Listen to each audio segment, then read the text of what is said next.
tentang pengertian dari e-learning dan komponen yang membentuk e-learning menurut para ahli. Baiklah, kita menuju ke pengertian e-learning. Di sini pengertian e-learning sendiri adalah sebuah teknologi informasi dan komunikasi yang dipergunakan oleh sebuah mahasiswa atau siswa untuk menunjang kegiatan belajar mengajar dimanapun dan kapanpun. Itu menurut Jahia pada tahun 2012.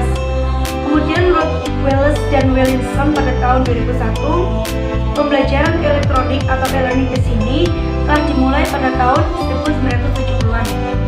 Di sisi lain, ada berbagai istilah atau gagasan untuk menyebut kegiatan pembelajaran jarak jauh ini atau e-learning.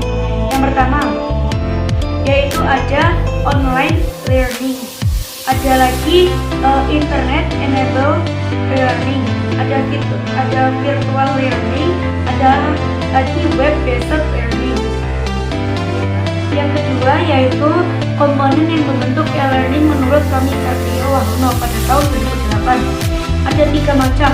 Yang pertama infrastruktur e-learning, yang kedua sistem dan aplikasi e-learning, yang ketiga yaitu konten e-learning. Jadi untuk yang pertama ada infrastruktur e-learning. Untuk infrastruktur e-learning di sini adalah perlengkapan yang digunakan dalam e-learning atau belajar jarak jauh tersebut yang dapat berupa personal komputer atau komputer yang dimiliki secara pribadi. Untuk komputer di sini bisa diganti dalam artian bisa menggunakan handphone ataupun laptop ataupun barang elektronik lainnya yang bisa digunakan untuk pembelajaran e-learning tersebut. Yang kedua yaitu sistem dan aplikasi e-learning atau biasa disebut dengan learning management.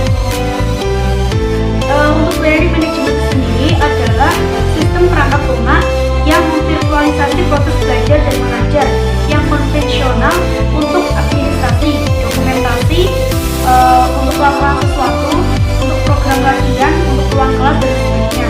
Jadi untuk learning management ini merupakan aplikasinya atau perangkat lunak yang untuk menunjang kegiatan learning tersebut.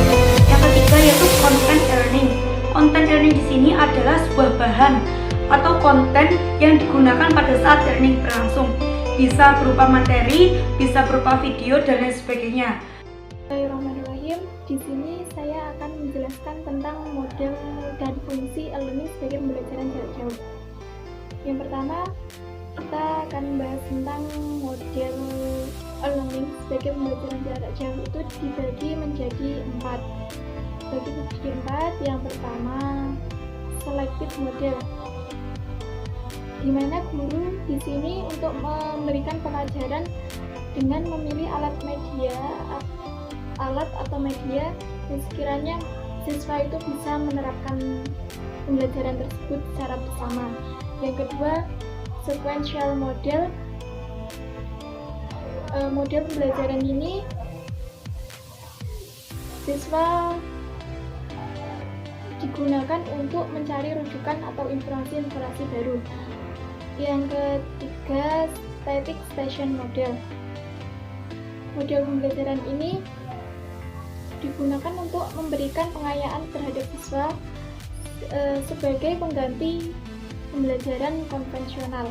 Yang keempat, laboratory model.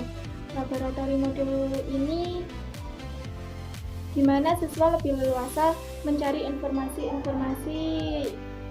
dengan situs-situs yang relevan secara mandiri. Kemudian menurut Haghey membagi model pembelajaran menjadi 3. Yang pertama, web course, di mana antara pengajar dan pengajar dan peserta didik itu terpisah jarak jauh. Yang kedua, web-centric course. Web-centric course di sini model pembelajarannya adalah memberikan informasi atau rujukan sebagai penambah pembelajaran. Yang ketiga,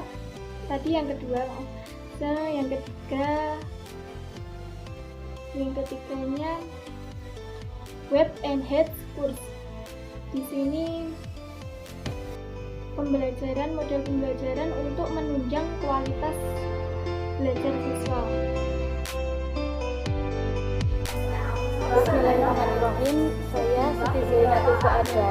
Di sini saya akan menjelaskan tentang kelebihan dan kekurangan e-learning. Yang pertama adalah kelebihan e-learning. Kelebihan e-learning di sini ada 5. 1. Pengurangan biaya.